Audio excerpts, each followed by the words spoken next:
Pokemon Emerald is a notoriously painful game to shiny hunt in. With broken PRNG seeding and a brutal 1 in 8,192 shiny rate, it can take multiple days of non-stop grinding just to find a single shiny. So, how long would it take for someone to complete a full Professor Oak and a Living Shiny Dex challenge in Emerald? That's what I'm going to try and figure out, except I'm very lazy and I won't be doing this all by myself, so I decided to write a bot in Python to do it for me. The bot has been running 24/7 since New Year's Day in 2023, and as of this moment it has been running back and forth at Route 102 for about 2.5 months now. Before we get into how the bot itself works, let's take a look at how to complete a challenge like this in Emerald. Huge shout outs to Mulax for putting this guide together. It's been an incredible resource, link is in the description. First off, if you're not exactly sure what a Professor Oak challenge entails, it essentially boils down to catching and obtaining one of every single possible Pokemon, including evolution stages.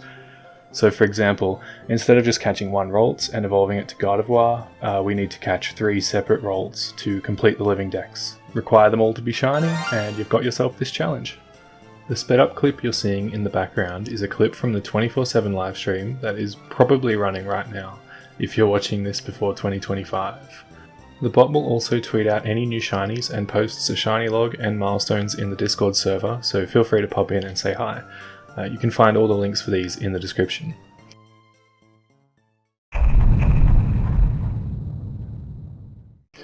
Even though I'm already kind of cheating by having a bot do all of this, there are still a few ground rules. We must catch all living shinies before each gym if they're possible to evolve.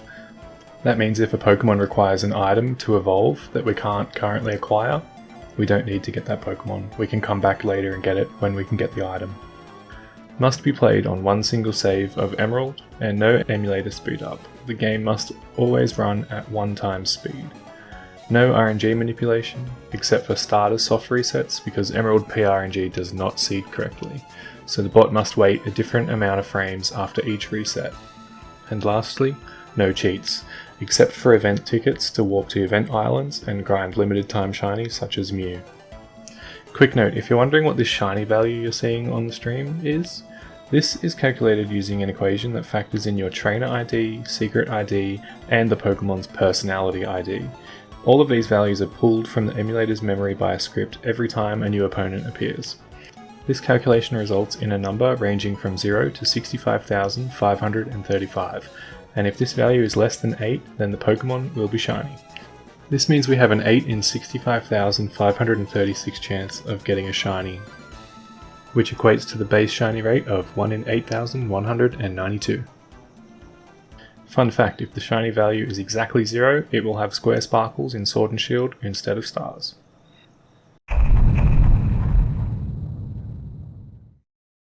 Part 1, Pre-Stone Badge, or the Rustborough Gym. This part is probably going to be the longest leg of the entire challenge, and you'll see why in just a second. The list of Pokemon required before attempting Rustborough Gym is 1. Mudkip, which we evolved to Swampert.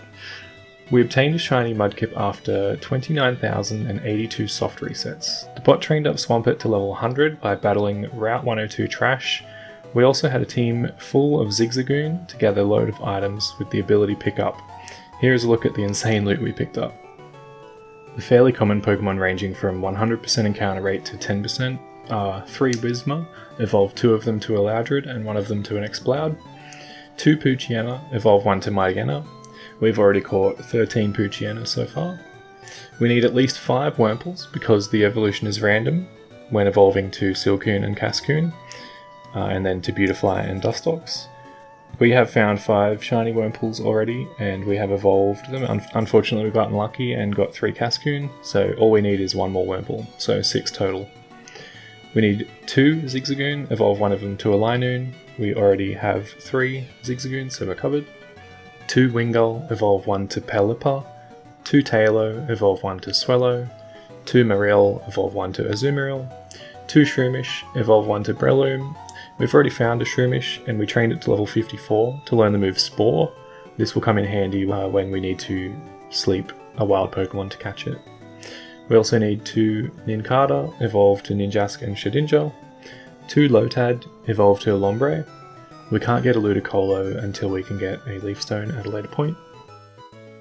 2 Abra, evolve 1 into Kadabra. We can't get Alakazam because it is a trade evolution. The rarer Pokemon include 3 5% chance Slakoth, evolve 2 into Vigoroth and Slacking. 3 4% chance Ralts, evolve into Curlier and Gardevoir. We've already found 2 Ralts and evolved 1 to Gardevoir. 1 2% Skitty. We can't get a Moonstone at this stage, so we'll have to come back and get another 2% Skitty at a later stage. And last but not least, we have one of the biggest grinds of the entire challenge, 2 1% Seedot, which we will evolve into Nuzleaf. Again, can't get a Leaf Stone, so we'll have to come back and get another one later. D-Dot will be an extremely long grind. It is only a 1% rate at this stage, so this will be the primary focus, with a long wild grass hunt at Route 102.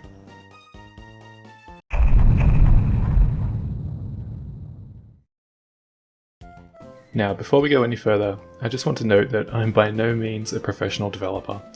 This project was a huge learning experience for me. It's the first time I've ever touched Lua, and it's the largest and most complex Python script I've ever had to write.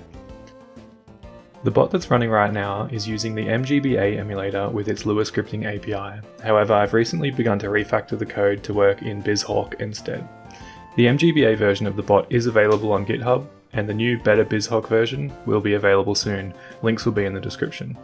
This Lua script is reading the memory from the emulator every single frame, pulling out data from specific points in memory.